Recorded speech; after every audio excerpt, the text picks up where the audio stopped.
Hello viewers, তো সবাইকে জানাই আবারও স্বাগতম আমার এই ইউটিউব চ্যানেলে। তো ভিউয়ার্স, তোমরা যারা যারা এই বছর ডিগ্রি কলেজে ভর্তি হওয়ার জন্য আবেদন করেছো, তোমরা অনেকেই প্রথম মেরিট লিস্টে অ্যাডমিশন হয়ে গিয়েছো, অনেকেই সেকেন্ড মেরিট লিস্ট বা থার্ড মেরিট লিস্ট বা স্পট রাউন্ডের জন্য অপেক্ষা করছো। তোমরা অনেকেই কমেন্টে জানিয়েছো যে দাদা রাম ঠাকুর কলেজে টোটাল কতগুলি সিট আছে, ভ্যাকেন্সি লিস্ট নয়। আমি এই ভিডিওতে বিস্তারিত আলোচনা করছি টোটাল কতগুলি সিট আছে, ঠিক আছে, মেজর এবং মাইনরে। তো প্রথমে লেখা আছে name of the subject, total seats when selected as major, total seats when selected as minor. প্রথমে আছে বেঙ্গলি। বেঙ্গলির মধ্যে টোটাল মেজরে সিট আছে 200, মাইনরে আছে 140, অর্থাৎ মেজরে টোটাল আছে 200টি সিট, মাইনরে আছে 140টি সিট। ইংলিশে আছে মেজরে টোটাল 200 সিটস, মাইনরে আছে 140 সিটস।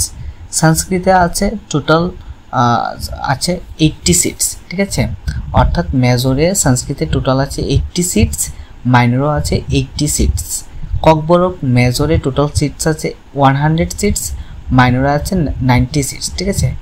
হিন্দিতে, ঠিক আছে, হিন্দির মধ্যে মেজরে আছে 80 সিটস, মাইনরে আছে 80 সিটস।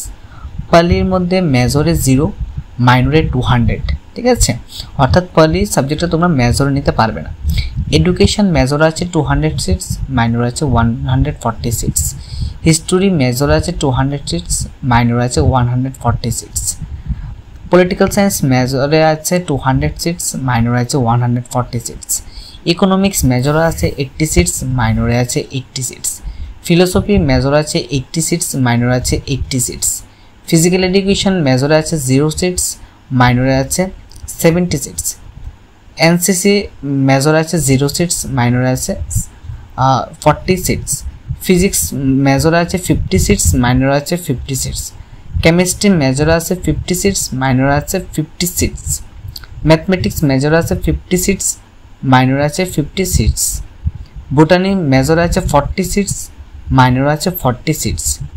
জুলজি মেজর আছে 40 সিটস, মাইনরে আছে 40 সিটস। হিউম্যান ফিজিওলজি মেজরে আছে 40 সিটস, মাইনরে আছে 40 সিটস। কমার্সে মেজর আছে 180 সিটস, মাইনর আছে 180 সিটস। তো এই হচ্ছে রাম ঠাকুর কলেজের টোটাল সিট, ঠিক আছে। এটা কিন্তু ভ্যাকেন্সি লিস্ট নয় বা অন্য কোনো লিস্ট নয়, এটা হচ্ছে রাম ঠাকুর কলেজের সাবজেক্ট ওয়াইজ কতগুলি সিট আছে, টোটাল সিটস, ঠিক আছে। তোমরা এটা রাম ঠাকুর কলেজের অফিসিয়াল ওয়েবসাইটে গেলেই পেয়ে যাবে। তো আমি সেখান থেকে ডাউনলোড করে তোমাদেরকে দেখিয়েছি। তো তোমরা হয়তো এটা স্ক্রিনশট নিতে পারো বা তোমরা এটা অফিসিয়াল ওয়েবসাইট থেকে ডাউনলোড করতে পারো, ঠিক আছে। তো তোমরা যারা যারা রাম ঠাকুর কলেজে অ্যাডমিশন নিয়েছো বা রাম ঠাকুর কলেজে অ্যাডমিশন হতে চাও, তোমরা সিট টোটাল কতগুলি সিট আছে বা ভ্যাকেন্সি সিট, ঠিক আছে, তোমাদের ভ্যাকেন্সি লিস্টটা খুবই ইম্পর্টেন্ট বা ভ্যাকেন্সি সিট কতগুলি সিট বাকি আছে এটা ইম্পর্টেন্ট। ওইটা ফলো করে তোমরা কিন্তু বিস্তারিত ডিটেলস জানতে পারবে, ঠিক আছে। ফলো করে তোমরা অ্যাডমিশন হতে পারবে বা স্পট রাউন্ডের জন্য অ্যাপ্লাই করতে পারবে। ভিডিওটি দেখার জন্য অসংখ্য ধন্যবাদ। তোমরা যারা আমার চ্যানেলে নতুন আছো অবশ্যই আমার চ্যানেলটিকে সাবস্ক্রাইব করে পাশে বেল আইকনে ক্লিক করে দেবে।